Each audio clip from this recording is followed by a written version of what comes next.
에베소 4장 1절부터 16절까지 함께 읽고 시작하도록 하겠습니다. 그러므로 주 안에서 갇힌 내가 너희를 권하노니 너희가 부르심을 받은 일에 합당하게 행하며 모든 겸손과 온유로 하고 오래 참음으로 사랑 가운데서 서로 용납하고 평안을 맺은 줄로 성령이 하나 되게 하신 것을 힘써 지키라. 몸이 하나요 성령도 한 분이시니 이와 같이 너희가 부르심의 한 소망 안에서 부르심을 받았느니라. 주도 한 분이시요 믿음도 하나요 세례도 하나요 하나님도 한 분이시니 곧 만유의 하나님이시다. 만유 위에 계시고 만유를 통일하시고 만유 가운데 계시도다. 우리 각 사람에게 그리스도의 선물의 분량대로 은혜를 주셨나니 그러므로 이르기를 그가 위로 올라가셨을 때 사로잡혔던 자들이 사로잡으시고 사람들에게 선물을 주셨다 하였도다. 올라가셨다 하였은즉 땅 아래 낮은 곳으로 내리셨던 것이 아니면 무엇이냐. 내리셨던 그가 곧 모든 하늘 위에 오르신 자니 이는 만물을 충만하게 하려 하심이라. 그가 어떤 사람은 사도요 어떤 사람은 선지자로 어떤 사람은 복음을 전하는 자로 어떤 사람은 목사와 교사로 삼으셨으니 이는 성도를 온전하게 하여 봉사일을 하게 하며 그리스도의 몸을 세우려 하심이라. 우리가 다 하나님의 아들을 믿는 것과 아는 일에 하나가 되어 온전한 사람을 이루어 그리스도의 장성한 분량이 충만한 데까지 이르리니 이는 우리가 이제부터 어린아이가 되지 아니하며 사람의 속임수와 간사한 유혹에 빠져 온갖 교훈의 풍조에 밀려 요동하지 않게 하려 함이라. 오직 사랑 안에서 참된 것을 하여 범사에 그에게까지 자랄지라. 그는 머리니 곧 그리스도라. 그에게서 온몸이 각 마디를 통하여 도움을 받음으로 연결되고 결합되어 각 지체의 분량대로 역사하여 그 몸을 가리게 하며 사랑 안에서 스스로 세우느니라.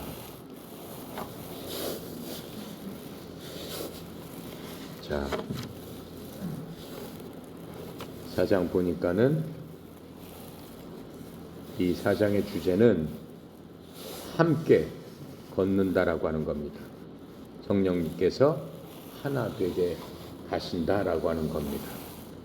바울의 편지는 믿음에 대한 교리와 하나님의 자녀로서 우리가 어떠한 일을 해야 되는가 하는 교리와 해야 될 그 일 사이에 하나님께서 아름다운 균형을 우리에게 주셔서 우리와 하여금 그렇게 하게끔 하는 그러한 말씀입니다. 처음에 그리스도 안에서 우리의 부여함의 교리에 대한 말씀을 여태까지 우리가 배워왔습니다. 이제는 그리스도 안에서 우리의 책임인 의무가 무엇인가에 대해서 이제 설명을 해주고 계시는 겁니다. 이 에베소서 우리가 읽은 뒷부분에 걷다, 워킹 영어로는 걷다가 지금 우리가 읽었던 1절부터 16절 사이에 중요한 주제입니다. 첫 부분에서 이 에베소서의 주제는 뭐였습니까? 부요, 하나님의 풍부함, 그것이 중요한 주제였죠.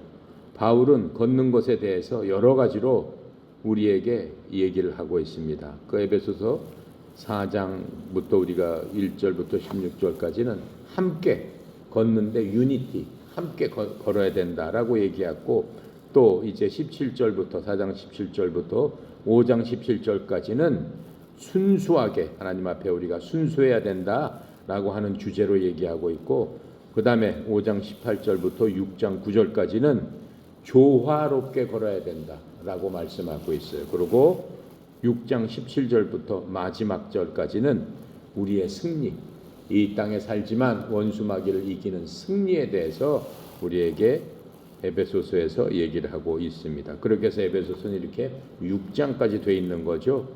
그래서 지금 제가 설명한 위 네 가지 어떻게 함께 순수하게 조화롭게 승리의 이러한 걸음은 바울이 우리에게 가르치기 원하는 기본적인 교리와 완전히 일치된다라고 하는 겁니다.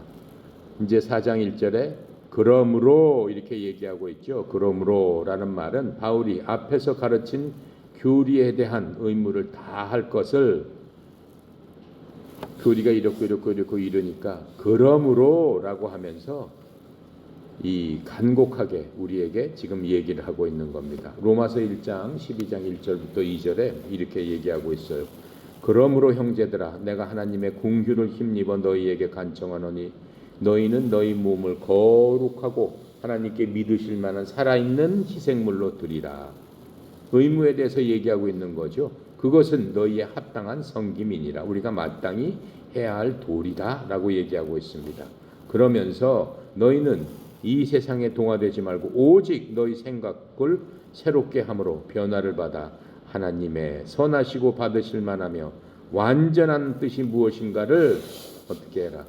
입증하도록 해라. 그게 우리의 의무다라고 지금 로마서에서 에베소서를 쓴 바울이 우리에게 알려주고 있는 겁니다. 그래서 우리들의 삶, 그리스도를 믿는 그리스도 안에서 사는 우리의 삶은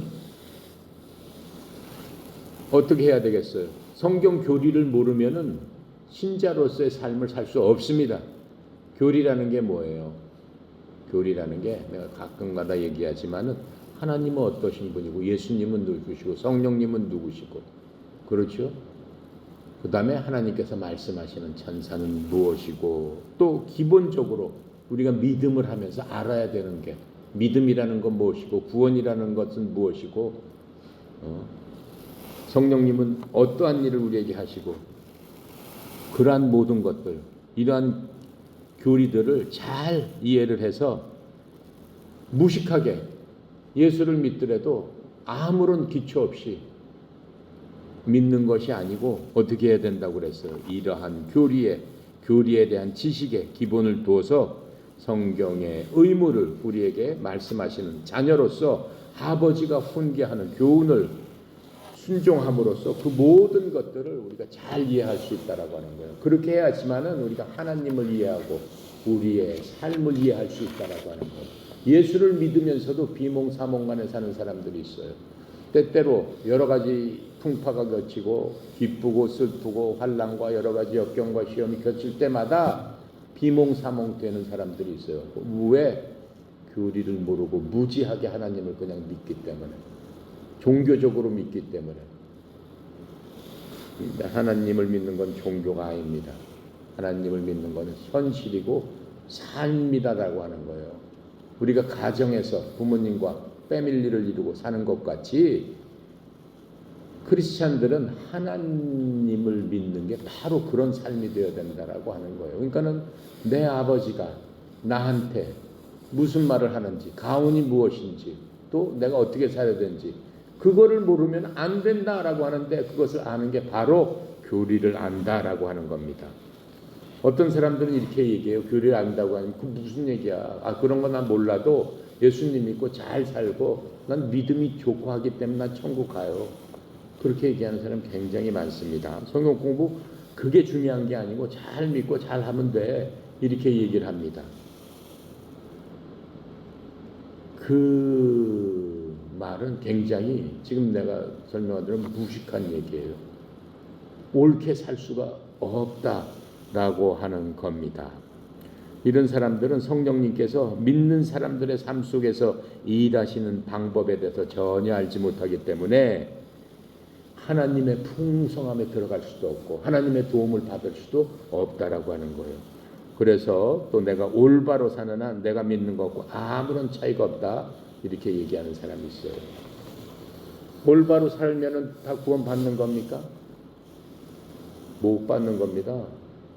올바로 살면은 이 세상 살면서 그 사람 선한 사람이고 착한 사람이다 라는 말을 들을 수 있지만은 하나님께서 뭐라고 그러세요? 너희의 내 눈으로 봤을 때 너희가 행하고 있는 그 선한 일들 내가 생각하는 의로운 일이다라고 하는 것들은 다 누더기 같고 쓰레기 같다라고 말씀하셨어요. 바람이 훅 불면은 낙엽이 훅 떨어져가지고 어떻게 해요? 허공에 날려가가지고 가루가 돼버리듯이 내가 행하고 있는 내가 스스로 생각하고 있는 그러한 모든 선한 일도 그런 것에 불과하다. 이렇게 하나님께서 말씀하고 있는 겁니다. 그래서 이 믿음이 성도들 사이에서 성도들이지만 다 똑같지 않죠? 서로 다른 차이점을 만듭니다. 왜 그래요? 우리가 믿는 것에 따라서 우리의 행동이 결정되기 때문에 그렇습니다. 저 믿는 사람이 왜 그래? 저 사람은 아우 정말 훌륭해. 왜 그래요? 그 믿는 믿음에 따라서. 그 믿는 믿음이 뭐의 기준가 돼야 된다는 거예요? 교리의 기준이 돼야 된다라고 하는 겁니다. 교리는 누가 가르쳐 주는 거예요? 사람이 신학적으로 학문적으로 이게 교리다라고 얘기하는 게 아니에요. 예를 들어서 교리는 어떻게 만들어지느냐? 하나님 하면 이 성경에서 하나님이 몇 번이 써져 있는가를 다 찾는 거예요. 야, 하나님을 보니까 하나님이 이 성경책에 7,000번이 나온다. 7,000번을 다 찾는 거예요. 교리는 7,000번을 다 찾아서 하나님에 대한 얘기를 쫙 다 해가지고 거기서 가장 공통된 것들을 찾아서 우리에게 알려주는 게 그게 교리예요. 교리는 성경 안에 있는 그 말씀들을 갖고 하는 거지 누구 신학자가 누가 만들어서 교리를 만드는 게 아니다라고 하는 거예요. 그래서 에베소서에서 지금 말씀하시는 부요, 우리가 그 부요에 대해서 계속적으로 그 공부를 했죠. 이제는 합당하게 워킹 걷는 모습에 대해서 우리에게 알려주고 있습니다. 자, 그래서 잠깐 우리가 했던 것을 보면은 그리스도 몸에 속하기 위해서 은혜로 인한 우리가 소명을 받았다. 하나님으로부터 부르심을 받았다. 그건 1장에 우리서 공부했어요. 그리고 죽음으로부터 죄와 허물 가운데 죽었던 우리들이 다시 살아났습니다. 라고 하는 건 2장에서 지금 얘기하고 있어요. 그 다음에 또 뭘 얘기를 했어요? 이방인들과 또 이스라엘 사람들과 서로 원수지간이었다. 또 원수지간이었던 게 이 사람들과 하나님 사이는 원수지간이었다. 그런데 이제는 그리스도로 말미암아 서로 화해를 하게 됐다라고 하는 게 우리가 2장에서 열심히 공부했던 겁니다. 그 다음에 사탄이가 우리를 공격했을 적에 하나님께서 숨겨놓은 비밀이 있었는데 바로 그 승리의 비밀, 거기에 대해서 그것을 예수님께서 신비다. 그 신비를 내가 너희들에게 밝히 알려준다라고 하는 게 몇 장에 있었습니까? 바로 3장에 있었습니다. 이제 4장에서는 하나님께서 우리를 부르셨습니다. 우리를 예전부터 이 세상 만들기 전부터 우리를 아시고 미리 아시고 우리를 부르셨어요. 그리고 우리를 예정하셨어요. 뭘로 예정하셨어요? 여러분과 나는 하나님의 자녀라고 애당초 점 찍어 놓으셨다라고 하는 거죠. 바로서 그 부르심에 대한 소망에 대해서 한 몸이 되어서 한 걸음 한 걸음 이제 나가야 된다. 그게 바로 지금 이제 공부할 4장입니다. 그리고 그 이후에 이제 너희들은 죽음의 옷, 죽은 자가 걸치는 옷, 그런 옷은 다 벗어버려라. 4장 후반부에 나오게 됩니다. 그리고 5장에 가면은 주님과 같이 이제부터 걷기 시작하는 거예요. 죽은 자의 옷을 입고는 하나님과 걸을 수 없죠. 우리는 산자로서 이제는 떳떳하게 하나님과 조화롭게 그리스도 안에서 우리는 끝까지 영원히 걷게 되는 겁니다. 그리고 마지막 절에 마지막 장 6장에서는 승리 안에서 걸어라. 그냥 걷는 게 아니고 이제 승리 안에서 우리가 걷게 된다라고 하는 겁니다. 그래서 어때요? 하나 되는 것은 하나라고 해서 무조건 뭐 획일화되는 게 아니에요. 군대에서 좌양좌 하면 전체 좌양좌, 우양우 하면 전체 우양우, 앞으로 가면 전체 다 앞으로. 다른 짓을 할 수 없죠. 그건 획일화라고 얘기하는 겁니다. 하나님께서 하나다라고 하는 것은 영적으로 지금 말씀하고 계시는 거예요. 육체적인 게 아니라 기계적인 게 아니라 영적으로서 은혜로 말미암아 하나 된다라고 하는 그 말씀인데 이게 획일화하게 되면은 영적인 것은 없어지는 거죠. 인위적으로 만드는 게 획일합니다. 하지만 바울은 사람의 몸을 그리스도인이 하나게 되게 그리스도 몸 안에서 우리가 하나 된다라고 하는 그런 하나를 지금 설명을 해주고 있는 겁니다. 그래서 몸의 각 부분은 서로 다르지만은 모든 부분이 한 몸을 이루어지는 바로 그 하나를 얘기하고 있는 거예요. 획일화가 되면 안 되잖아요. 눈하고 손하고 획일화가 되면 둘 중에 하나만 똑같이 해야 되잖아요. 아니잖아요. 눈은 보지만은 그 보는 것을 통해서 넘어지지 않고 올바른 길로 걷게 한다라고 하는 거죠.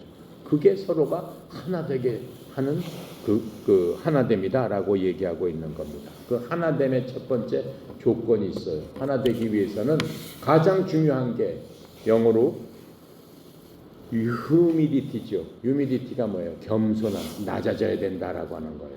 내가 누구누구랑 하나 되기 위해서는 먼저 내가 낮아져야 된다라고 했어요. 그리스도께서 이 땅에 오셔서 하신 첫 번째가 낮아짐이에요. 하나님이시지만은 하나 되기 위해서 낮아지셨어요. 그래서 뭐라고 했어요? 내가 다른 사람보다 더 낫게 여기고, 저 사람보다 내가 더 낫게, 어린아이처럼 더 낫게, 저 사람을 더 높게 그렇게 여기고 그 사람의 일들을 내 일처럼 생각해야 된다라고 하는 게 바로 그 그리스도의 낮아짐. 예수님께서 하셨던, 보여주셨던 바로 그것. 어디에 써 있어요? 빌립보서 2장에 써 있어요. 그게 그리스도의 마음이다라고 써 있는 겁니다. 우리가 이렇게 낮아짐으로 혹은 겸손하게 됨으로써 누구를 먼저 제일 높여야 되겠어요? 하나님의 자녀로서 첫 번째 그리스도를 제일 먼저 높여야 되겠죠. 두 번째 내 주위에 있는 다른 사람들, 부모님, 형제들, 친구들, 내가 아는 그 다른 사람을 더 높이고, 그렇죠? 마지막에 자신을 생각하는 것, 그게 낮아짐이다라고 말씀하고 있는 겁니다. 그래야지만 하나가 된다라고 하는 겁니다. 이 말은 하나님의 영광을 위해서 우리 스스로를 알고 받아들이고 영광을 위해서 사는 방법이 바로 낮아짐이다라고 얘기를 하고 있는 겁니다. 로마서 12장 3절에 이렇게 설명을 해주고 있어요. 낮아짐에 대해서 내게 주신 은혜를 힘입어 너희 가운데 있는 각 사람에게 내가 말하노니 각 사람은 자기가 마땅히 생각하는 것보다 더 높이 자기에 대하여 생각하지 말고 이렇게 얘기하고 있어요. 자기를 높게 생각하지 말아라 이렇게 말씀하고 있는 겁니다. 두 번째 하나 되기 위해서 중요한 것은 온유함입니다. 영어로는 meekness, 즉 온유하다는 것은 약한 것이 아닙니다. 온유는 조절된 힘이 바로 온유함입니다. 힘이 없는 게 아니에요. 온유한 사람은 굉장히 강한 사람이에요. 한자로도 이런 말이 있잖아요. 외유내강. 그 사람 아주 연약하게 보이지만 그 안에는 굉장히 강한 힘을 갖고 있는 사람이다. 그런 사람을 중히 여기고 있습니다. 세상에서도. 민수기 12장 3절에 보면은 성경에 보면 이 세상에 가장 온유한 사람이 있었어요. 성경에 가장 온유한 사람은 누구예요? 모세라고 그랬어요. 모세는 어땠어요? 매우 온유하여 지면의 모든 사람보다 온유하였더라. 하지만 우리는 성경에서 모세가 얼마나 엄청난 힘을 갖고 화를 낼 때는 불같이 화를 내가지고 그 한 것들을 볼 수 있어요. 하지만 그 사람은 온유한 사람이었어요. 온유한 사람이었어요. 화를 낼 적에는 어떻게 했어요? 용서를 안 했죠. 그냥 수백 명, 수천 명씩 한꺼번에 그냥 죽여버렸어요. 언제? 하나님의 말씀에 불순종했을 적에. 하지만 굉장히 궁휼한 마음을 갖고 있었던 바로 그 모세가 가장 온유한 사람이라고 그랬어요. 그리고 이 땅에서 예수님도 그 마음이 온유하고 겸손하다. 스스로 그렇게 말씀하셨어요. 나는 온유하고 겸손하니 이렇게 말씀하셨어요. 그러니까 나를 따르라 이렇게 말씀해 주신 그게 있어요. 어디에 있어요? 마태복음 11장 29절에 예수님께서 친히 나의 마음이 온유하고 겸손하니 너희 위에 내 명예를 메고 내게 배우라. 그리하면 너희가 너희 혼을 위하여 안식을 찾으리라. 온유하고 겸손한 사람 옆에 있으면은 마음이 편안해지는 거예요. 근데 뭔가 마음이 어때요? 그 반대인 사람들, 그렇죠? 하게 되면 그 옆에 있어도 마음이 불안해지고 주위를 굉장히 심란하게 만든단 말이에요.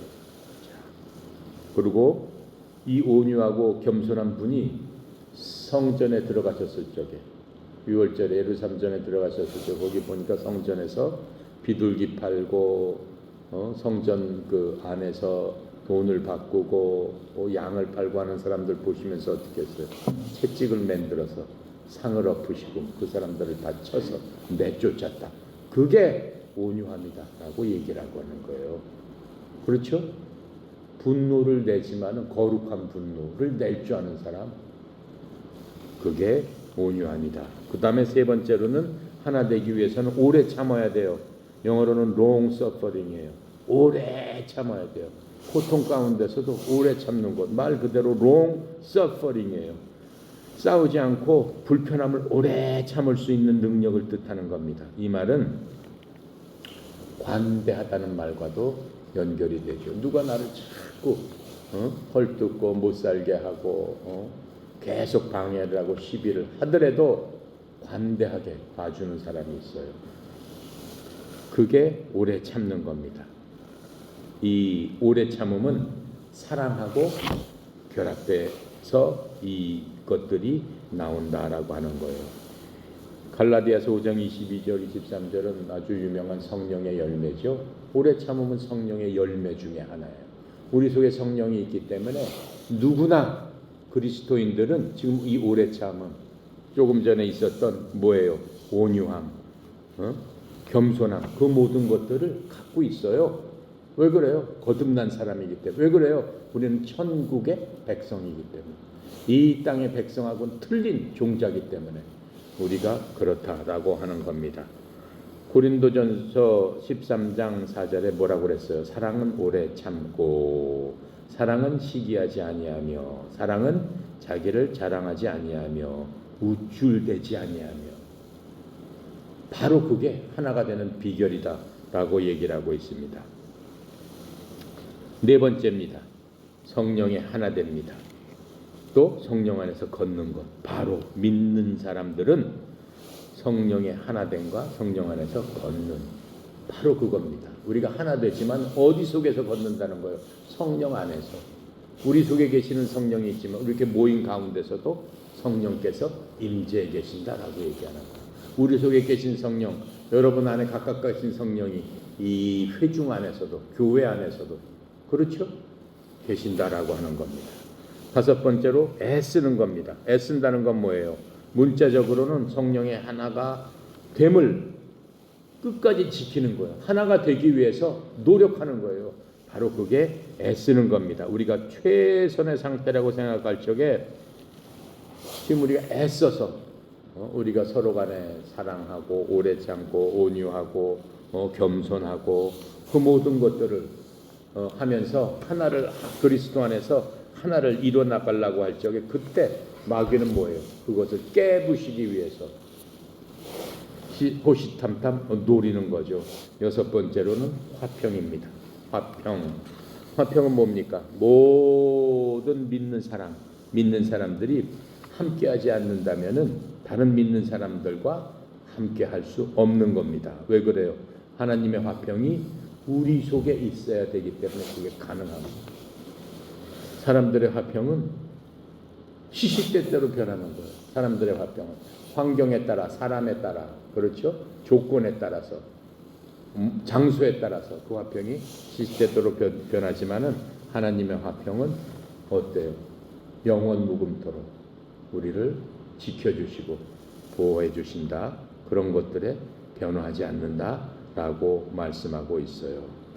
그래서 하나님께서 특별히 우리에게 말씀하시는 겁니다. 골로새서 3장 15절에 보면 하나님의 화평이 너희 마음속에서 다스리게 하라.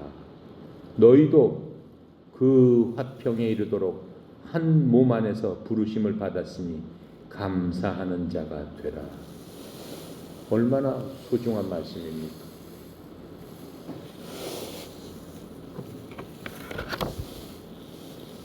오늘은 3절까지 했습니다. 4장 3절까지. 자, 다음 시간에 이제 4절부터 하도록 하겠습니다.